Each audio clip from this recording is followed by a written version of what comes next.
네, 뉴스 속 경제 이슈를 심층 분석하고 최신 고용 동향을 살피는 고용브리핑 365 시간입니다. 오늘도 강은나래 기자 함께합니다. 안녕하세요. 안녕하세요. 국내 대형 유통업체인 이마트가 처음으로 적자를 맞았다고 합니다. 이 이마트의 어닝 쇼크는 유통업계에 시사하는 바가 크다고 하는데요. 어떤 내용인지 이슈픽에서 살펴보겠습니다. 네, 지금까지 꾸준히 실적을 내며 승승장구를 했던 이마트가 적자를 면치 못했다고 합니다. 네, 도대체 얼마나 적자가 난 건가요? 네, 지난달 이마트 분기 실적 보고서에 2분기 매출액이 4조 5,810억 원을 기록했다고 밝혔는데요. 지난해 같은 기간과 비교를 하면 14.8% 증가한 것으로 매출 자체는 큰 폭으로 뛰었습니다. 하지만 문제는 영업이익입니다. 2분기 영업이익 손실액이 299억 원이었습니다. 영업이익이 533억 원이었던 지난해 같은 기간과 비교하면 상당히 큰 손해를 본 겁니다. 이렇게 분기 실적에서 이마트가 영업이익 적자를 낸 건 1993년 창사 이후 처음이었습니다. 네, 그런데 이렇게 갑자기 이마트에서 적자를 냈다면 투자자 입장에서도 상당히 불안했을 것 같은데요. 실제로는 어땠나요? 네, 실제로 한때 위기감이 조성됐습니다. 이마트 측에서 영업 손실을 발표한 이후 주가가 10만 5,500원까지 곤두박질 치더니 사상 최저가를 기록했습니다.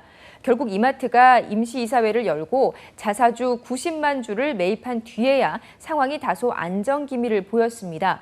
이마트는 또 자산 유동화 차원에서 기존의 점포 건물을 매각한 뒤에 재임차해서 운영하는 세일앤리스백 방식도 진행하기로 했는데요. 하지만 이 같은 노력에도 불구하고 신용평가사인 무디스는 지난 8월 이마트의 신용등급 전망을 안정적에서 부정적으로 하향 조정했습니다. 네, 그런데 사실 이해가 가지 않는 부분이 이마트는 지금까지 유통업계에서도 부동의 1위를 차지하는 큰 업체였잖아요. 그런데 이러한 이마트에서 적자를 냈다고 하니까 그 이유가 궁금해지는데요. 네, 말씀하신 대로 이마트는 매출액 기준으로 국내 1위 유통업체였습니다. 2등인 롯데마트와의 매출액이 2배 이상 차이가 났는데요. 그만큼 뛰어난 성장세로 신세계그룹에서 수익 창출원을 뜻하는 캐시카우 역할을 톡톡히 해왔기 때문에 증권가에서는 이런 이마트의 어닝 쇼크를 이마트 쇼크라고 부를 정도였습니다. 우선 이러한 이마트의 실적 부진은 2분기 자체가 원래 전통적인 비수기이기 때문이기도 할 건데요. 명절이나 연말 특수가 없기 때문에 2분기는 원래 유통업계에서는 장사가 잘 안 되는 시기로 분류가 된다는 거죠.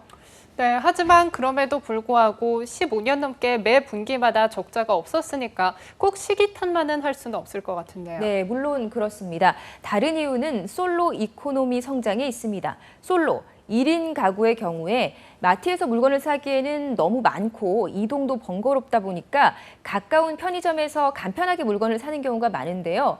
더구나 요즘 편의점에서는 1인이나 2인 가구에 특화된 생필품이나 간편식들을 두루 제공하고 있기 때문에 큰 마트보다는 편의점으로 간다는 겁니다.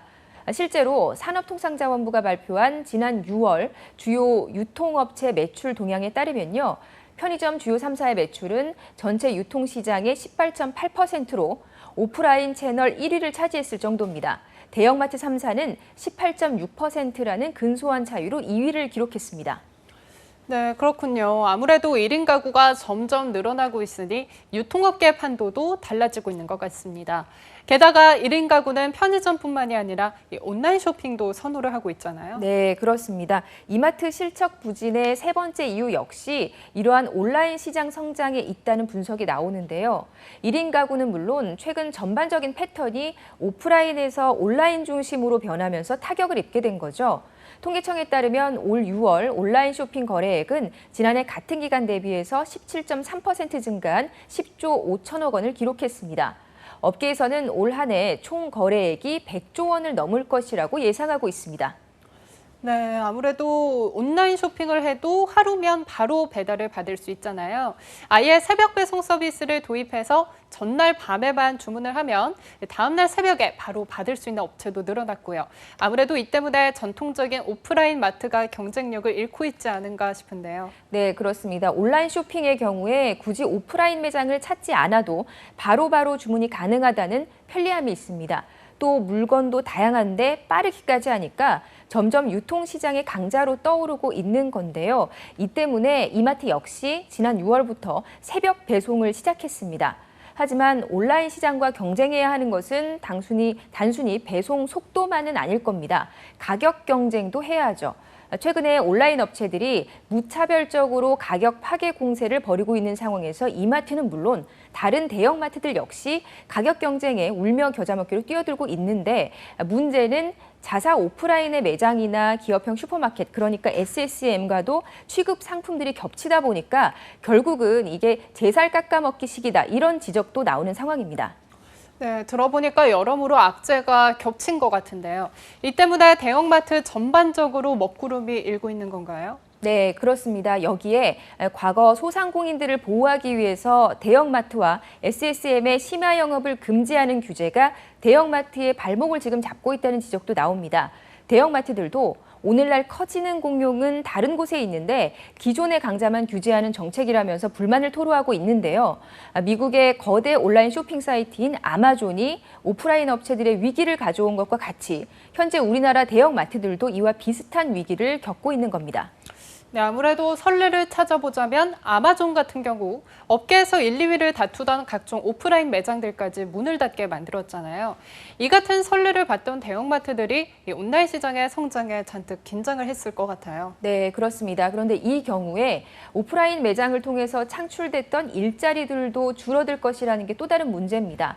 저희도 몇 번 이슈픽을 통해서 언급한 문제이기도 하지만 현재 대형마트에는 무인 계산대가 늘고 있습니다. 인건비를 줄여서 영업 손실을 막아보려는 전략 중에 하나인데요. 결국은 이 모든 문제들이 고용 감소로 귀결되다 보니까 대형마트를 포함한 오프라인 유통시장의 위기를 결코 간과해서는 안 된다, 이런 지적이 나오고 있습니다. 네, 그렇군요. 다음은 유용한 경제용어만을 쏙쏙 골라 소개하는 뉴워드 시간이죠. 네, 오늘의 뉴워드는 기울어진 운동장입니다. 많이 들어보셨죠? 기울어진 운동장이란 공정한 경쟁이 불가능한 상황을 뜻하는 말인데요. 운동장이 기울어지면 아무리 뛰어난 선수 여러 명이 등판을 한다 해도 애초에 골을 넣는 게 쉽지 않겠죠. 그래서 기울어진 운동장은 어느 한쪽에게만 유리한 제도나 질서가 존재하는 경우를 꼬집는 말로 정치, 경제, 사회 등 다양한 분야에서 자주 인용되고 있습니다. 가령 대기업과 중소기업이 같은 기술을 두고 특허 분쟁을 벌일 경우 경제적 그리고 시간적 여유가 충분한 대기업이 소송에서 이길 가능성이 더 클 수밖에 없겠죠. 이러한 경우에도 기울어진 운동장이라는 표현을 씁니다. 네, 공정한 경쟁이 이루어진다는 게 지금의 시점에서는 결코 쉬운 일이 아니기 때문에 이러한 뉴워드까지 만들어졌다는 점이 정말 안타까운 것 같아요. 네, 그렇습니다. 그런데 최근엔 많은 업계에서 자신들이 처한 환경을 기울어진 운동장이라고 스스로 주장하는 경우가 많아졌는데요. 가령 중소상인들의 경우에 대규모 점포들이 무분별하게 골목 상권을 침해한다면서 기울어진 운동장을 이야기하죠. 그런데 오히려 대규모 점포들은 온라인 시장의 역습을 기울어진 운동장이라고 또 이야기하고요. 그런데 또 여기에 온라인 시장의 경우에는 이 법적으로 규모가 1,000억 원을 넘기면 온라인이나 오프라인이나 상관없이 똑같이 규제를 받는데요. 이 때문에 해외 직구 쇼핑몰과 경쟁에서 뒤처질 수밖에 없다고 이야기하면서 또 여기서도 기울어진 운동장이라는 단어를 쓰기도 합니다. 그만큼 우리 유통시장에는 유불리를 따지기 힘든 산적한 과제들이 많다, 이런 뜻이기도 할 겁니다. 네, 완벽하게 공정한 경쟁은 없다고 하지만 어떤 경쟁이든 조금이라도 더 공정하게 대결할 수 있는 방법은 얼마든지 있습니다. 그러나 그때마다 규칙을 바꾸고 서로의 입장 차이를 좁혀야 하기 때문에 여전히 기울어진 운동장인 상태로 남아있는 경우가 많은데요. 지금의 상황도 마찬가지가 아닐까 싶습니다. 시장의 판도가 바뀌고 있습니다. 더 이상 지체하지 말고 규칙을 바꾸고 입장 차이를 서둘러 좁혀야 하는 시기가 아닐까 싶네요. 오늘도 강은나래 기자 함께했습니다. 고맙습니다.